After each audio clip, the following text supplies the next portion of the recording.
Thanks for coming out. And that was a great report back from Standing Rock. That is, what's going on out there is really amazing. So hats off to you and everyone else. You're talking about Leduc, right? Or a different Winona?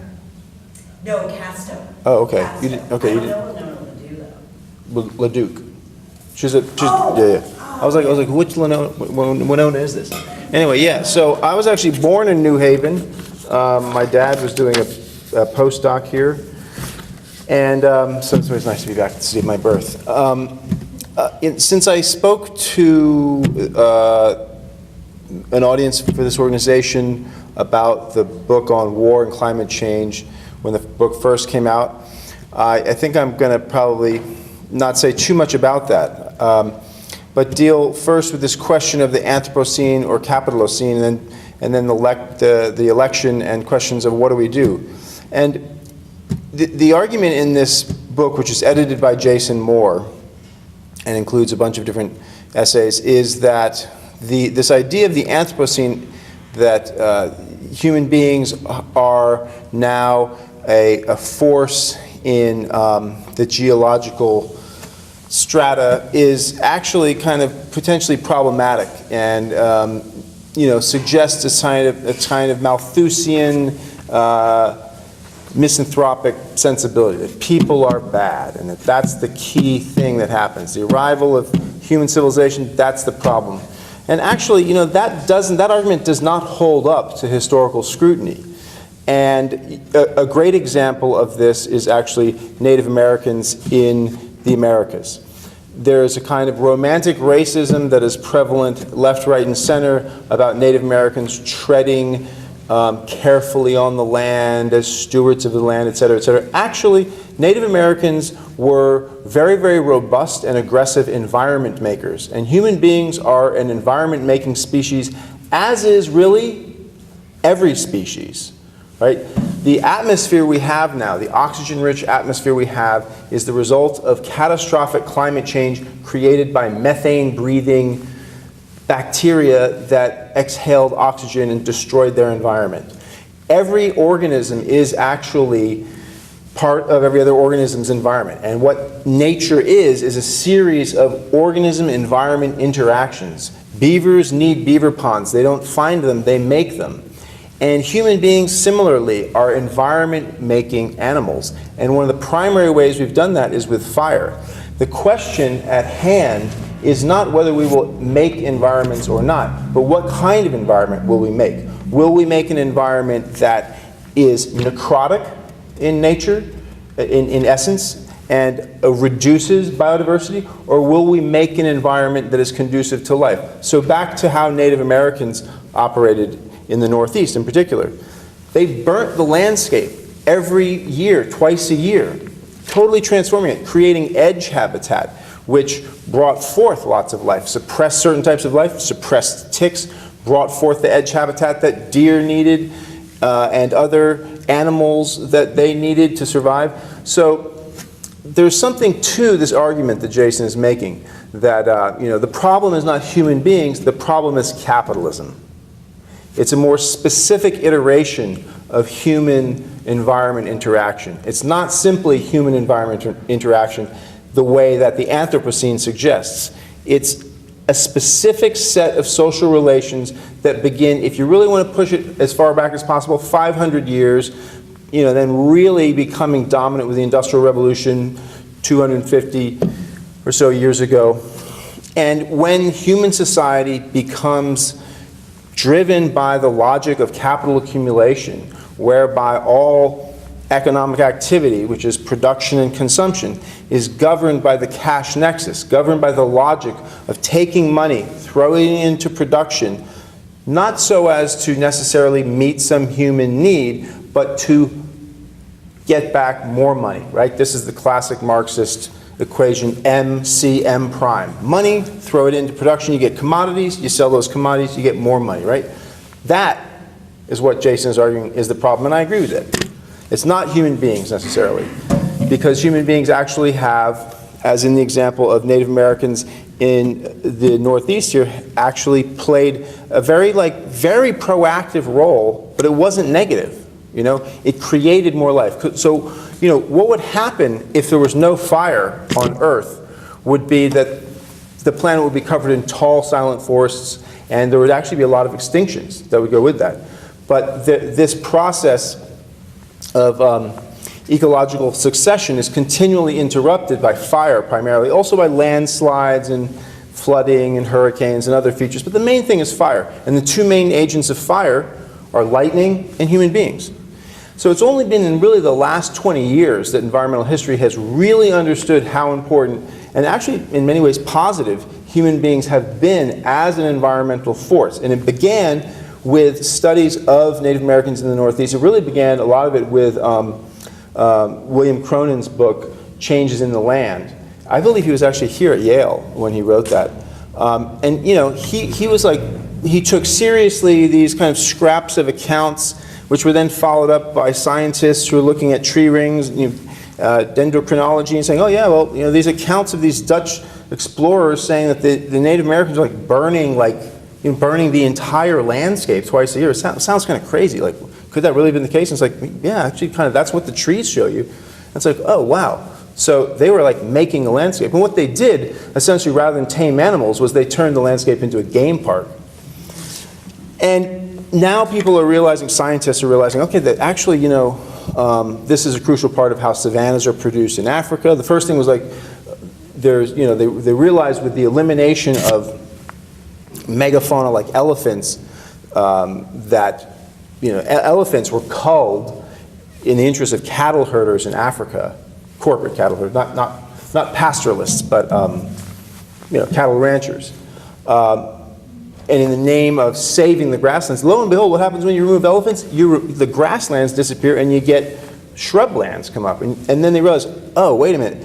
These elephants actually produce these grasslands by tamping down the bushes, the shrubs, and also redistributing grass seeds and other stuff. But also now they're realizing, okay, and then the role of burning by people was really important. The interaction between both the human beings and the elephants with the landscape is crucial. These grasslands aren't natural.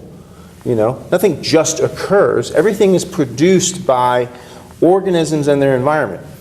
So the reason I think that's important is not just because it's interesting and kind of you could sound smart at a cocktail party with that, but because it actually speaks to the real potentials of our species. And it also recuperates the positive role we have played in the past. And one of the most dangerous political problems of our moment, I think, is cynicism.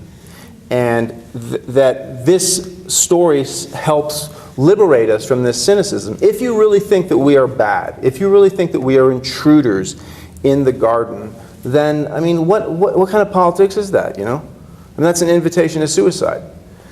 And I don't think that's the case. And so we need to, be much more specific, refocus, what is it about our species that's problematic? It's these specific social relations that are capitalism, right? That's the problem. It's not something inherent in us, we just do this. Sometimes we do all sorts of stuff. So that's the whole argument around Capitalocene versus Anthropocene. In that vein, the book Tropic of Chaos focuses on the exact opposite type of human-environment interaction.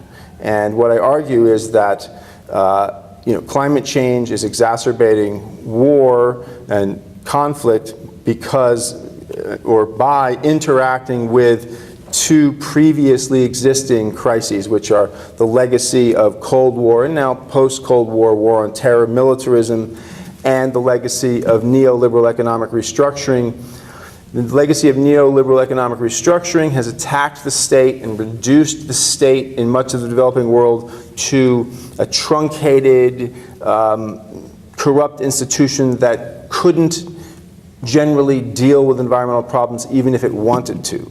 In the name of market efficiency, in the name of efficiency and economic growth, this ideology holds that the state should be kept out of the way, right? In the famous words of Grover Norquist, the state should be reduced to the size where it can be drowned in a bathtub. Well, when that comes, I mean, that's actually the perfect metaphor we should use, right? Like, in the age of freak flooding, is that the kind of state you want? That will drown in a bathtub when it has to stand up to rising sea levels? It's not going to work.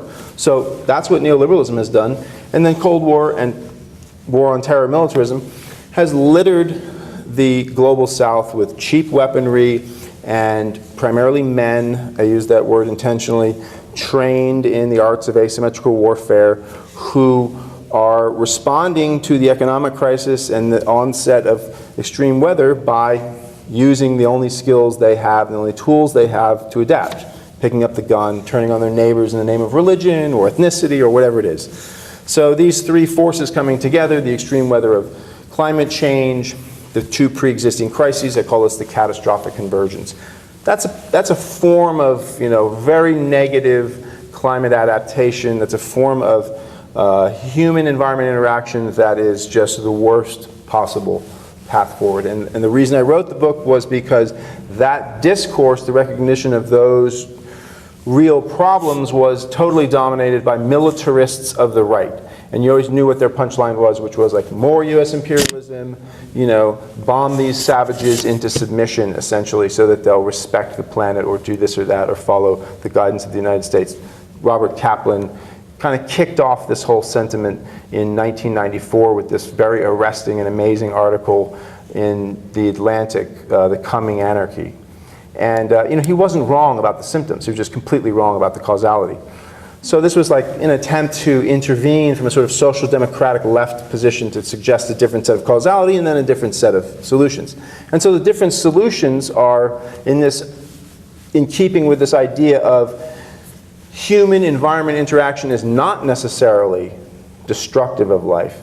Potentially, it can solicit or elicit, more biodiversity from the earth, to suggest a different set of methods. And so, cutting to the punchline, in terms of climate change, there's definitely a lot we could do. All of this becomes harder to say, or it doesn't become harder to say, it becomes less credible in the face of the Trump administration. But what I have been saying for several years now is that, the good news is that we actually have what we need, not necessarily to totally transform our relationship with biophysical reality and avoid environmental catastrophe, but we have what we need to avoid the worst of climate change and to therefore buy time to then deal with all of the other problems like deforestation, and all of these are, of course, they're discrete problems to the extent that you can sort of impose these abstract distinctions between deforestation and climate change. Where does one begin and the other end? We've got all these other problems of like deforestation, soil erosion, overfishing, increased toxicity, et cetera, but if we can avoid self-fueling catastrophic climate change, that could buy time to deal with these other things. How could we do that? Well, the good news is, we actually have, for the moment at least, on the books in this country, the laws we need, which is the Clean Air Act, amended by or modified by a lawsuit and Supreme Court ruling from 2007, Massachusetts versus EPA, which says that the Environmental Protection Agency has to regulate greenhouse gas emissions. We spent the entire Obama years, the 8 years, waiting for the administration to issue rules pursuant to that. He issued one rule around automobile emissions, which was easy because automobile emissions were already de facto covered by fuel efficiency standards, which they're not articulated in terms of emissions, but they're de facto emission standards. So that was not that hard to do. And then the second rule was for new coal-fired power plants. That was also politically easy because no one was going to build new coal-fired power plants because of the fracking revolution, unfortunately. Natural gas had become so cheap that it just didn't make sense for anyone to build a gigantic multi-million-dollar power plant and burn coal in it when you can get this much cleaner, gas, which is everywhere. And the price of natural gas plummeted by 80%. And natural gas and coal-fired power plants are pretty similar. It's basically, you don't shovel chunks of coal into a coal-fired power plant. It's pulverized into like dust, like baby powder mixed with oxygen, blown over a pilot light, and it burns like that. So it's essentially, you can just put natural gas in that nozzle, and the plant is the same. It's just about which fuel goes into it. So that ruling, which said, okay, these are the emissions rules under the Clean Air Act for new coal-fired power plants, and what it meant was that no new coal power plant was going to meet these standards. They couldn't, so they weren't going to be built. But none of them were going to be built. So then there's the Clean Power Plan, and this takes forever and ever. It still hasn't happened. It's been watered down, problematized. So for 8 years we waited for this administration to do something on this front, and really Obama dragged his feet and very effectively covered for the industry. And so part of me, when people are saying, Trump is going to open federal land to fossil fuel drilling, thinks, well, what do you think Obama did? I mean, he opened the Arctic, he opened the West Coast, he opened the East Coast to fossil fuel exploration. And there wasn't as much pushback as there is now. I mean, the one good, don't get me wrong, I'm not welcoming Trump at all, but the one good thing is the level of pushback has been impressive, immediately and massively everywhere. So that was the one thing we had. We had these laws, right? We don't actually need to pass new laws. We have these laws. We also have the technology. It's not like we haven't invented electric vehicles, or we haven't invented distributed, solar power, or commercial scale, concentrated solar power, wind power. All that stuff exists. It doesn't need to be researched and developed. It needs to be scaled up. We also have the money. The government has enormous amounts of money. Even leaving aside the military budget, which is the obvious place to go to get money, the government at every level, state, local, and federal government, is a large consumer of energy. And if government used its purchasing power to direct money towards clean energy, to buy clean energy, buy electric vehicles, that would do an enormous amount to lower the cost of these technologies. And there are very strict rules around national origin. You think of the United States as a very free market country. It's like our rules about where the government can actually purchase its paper from are stricter than France or China's, two very statist economies. So in the name of patriotism, there's rules that say you cannot just buy the cheapest paper. A certain percentage has to come from U.S. sources. So if there were pressure from the environmental movement, you could see that okay, the government has to use its purchasing power to drive these transitions. So there's that money. There's also the crisis of overaccumulation at a global scale. This is the perennial crisis of capitalism, which is that, why are there capitalist bubbles and then economic collapses? It's because capitalism is too successful in accumulating wealth, and then it doesn't have enough profitable outlets to reinvest that. And it fundamentally doesn't have those profitable outlets because it forces under consumption on people by not paying them enough, et cetera, right? So then you get these bubbles and these crashes. The corporate sector is currently sitting on more uninvested cash than at any time since the Federal Reserve has kept these records. It's up to around $3 trillion.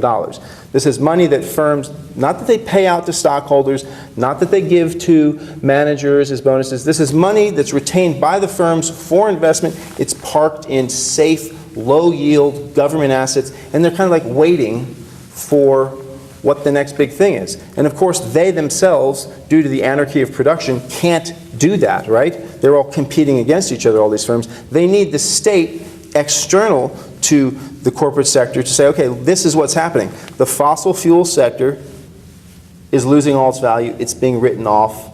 It's all done. And we need to build out a new energy sector. And if you want to invest in wind farms, if you want to invest in companies that put solar panels on every roof in America, go right ahead. If the policy environment were such to send those cues to the private sector, there is far more than enough money to pour in and fill those things out. So all the pieces we need to deal with the problem are in place. We just haven't had the political will.